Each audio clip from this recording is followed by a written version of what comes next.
Hinding-hindi ako titigil para lumaban. Hindi lamang para sa pamilya ko.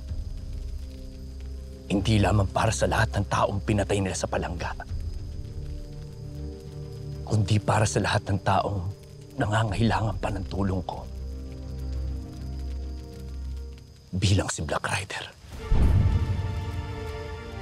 Ikaw si Black Rider? Laman ka nun ng mga balita ah. Matapang, walang sinasanto, kalaban ng mga masasama. Kung umasa ako sa batas natin dito, walang mangyayari sa akin, Nimpa.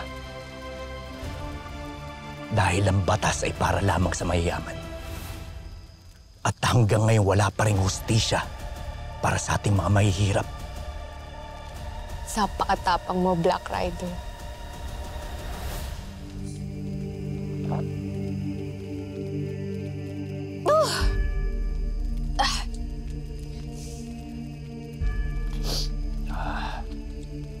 Nimpa, pasensya ka na kung inilihim namin sa'yo yung totoong pagkatao ko. Naiintindihan ko, Elias. Lahat naman tayo may nililihim eh. May mga bagay tayo na gustong kalimutan. Tulad ko. Alam mo, pareho tayo nilagay ang batas sa mga kamay natin.